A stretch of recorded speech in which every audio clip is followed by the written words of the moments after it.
Unless you're a total ghoul, you probably get at least a little bit excited about Halloween. Dressing up in elaborate Halloween costumes, eating a truly ill-advised amount of candy, carving a pumpkin, and then praying the squirrels don't eat it before the trick-or-treaters come. What's not to like? But some people take it too far with Halloween costumes, and you won't believe these 15 Halloween costumes really exist. So let's get into it. Number 1, a Holocaust victim. As hard as it is to believe, more than one celebrity has been criticized for dressing up as a Nazi for Halloween. Dressing up as a Holocaust victim is just as bad. Several retailers have previously come under fire for selling an Anne Frank costume for little girls. Many places pulled it off the shelves after customers complained, but others still offer similar looks as World War II evacuee girl or child's 1940s girl costume. The Holocaust is a painful historical event, not costume party fodder. So when people use it as a costume, it leaves people in disbelief and many offended.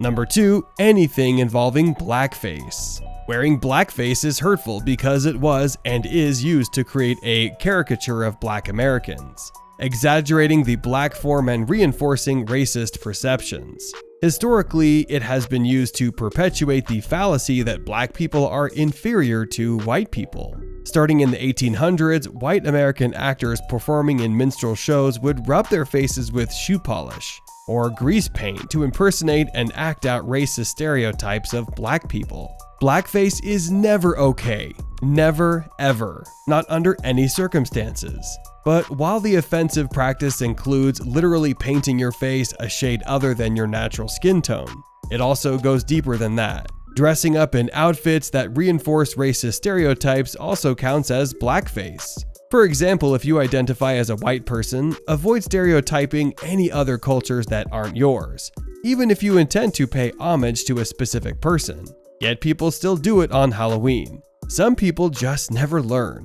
Number 3, transphobic costumes. Believe it or not, some costumes make fun of marginalized groups of people.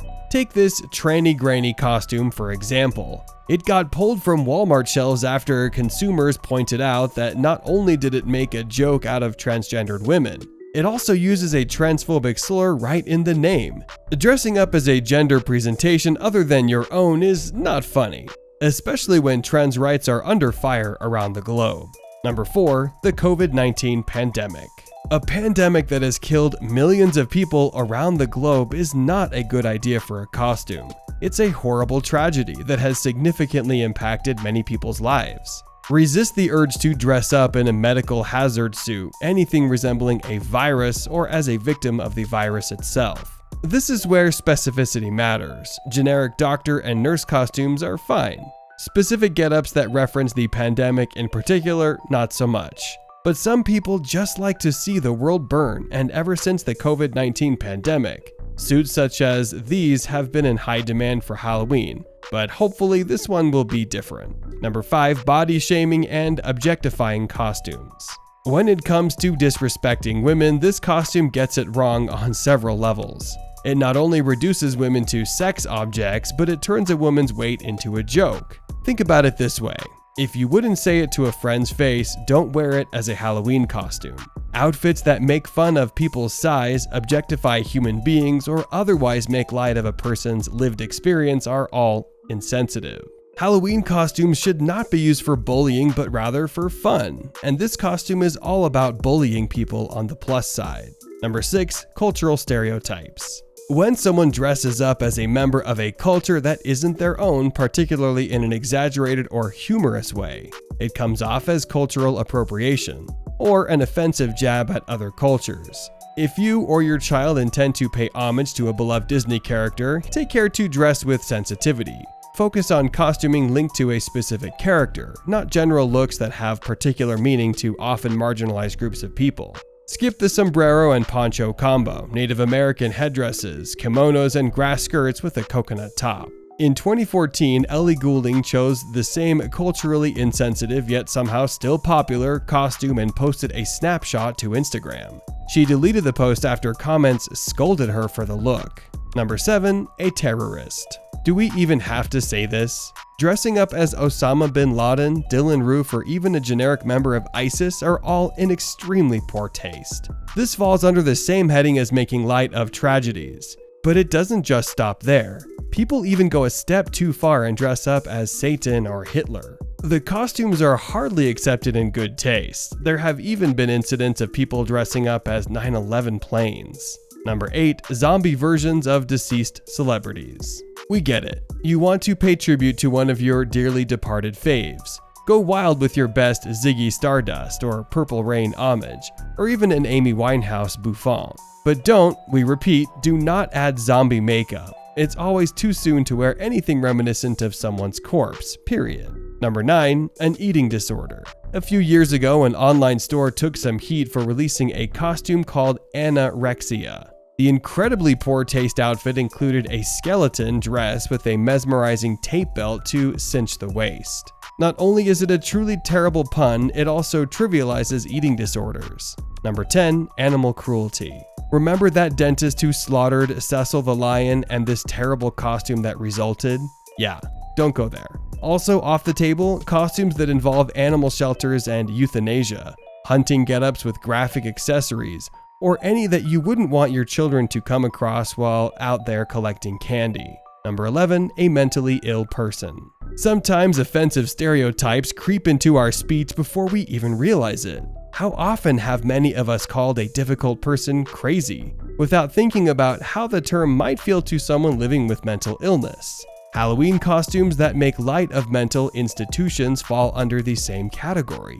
Wearing a straitjacket or any other equipment typically associated with the institutionalization of people with mental illness trivializes that experience. Incidents of costumes such as the electric chair have also been reported. These are sensitive matters and should be dealt with as such. Number 12. Sexual harassment. Many people dress up as rapists and even child abusers, which is not cool at all. The Me Too movement should have clued us all into how unfunny sexual harassment jokes really are, but it bears repeating. Someone exposing themselves to non-consenting viewers isn't just an unfortunate accident. It's a very real and traumatic form of sexual harassment. These kinds of costumes are not only offensive, they may trigger those who have dealt with harassment themselves. Don't risk it. Number 13. A homeless person. For decades, dressing up as a hobo was considered a harmless outfit. But there are millions of people in the world that do not have a home and have to live on the roads without any shelter. It is a different life and it's a lived reality for many, not a cute outfit idea. So do not go for this kind of outfit this coming Halloween. Number 14. A national tragedy. Remember those two people who dressed up as the Twin Towers after 9/11? That's in pretty poor taste. The same principle also applies to the Boston Marathon bombing, any and all mass shootings, the storming of the Capitol building, and the ongoing COVID-19 pandemic. This year in particular, making light of tragedy isn't funny. A new trend has started emerging where people have started being dressed up as school shooters. Number 15. The Black Lives Matter movement. The racial justice reckoning in the world is growing ever powerful, but that doesn't mean that you should turn it into a Halloween costume. Even in tribute to those doing the work, wearing a slogan t-shirt to a protest, vigil, or just around town is one thing. But don't try and turn the fight for racial equality into a current events themed outfit for your Halloween gathering. That's tokenism, not solidarity. So which of these costumes surprised you the most? Let us know in the comment section below. Also, don't forget to hit the like and subscribe buttons if you enjoyed. See you guys next time.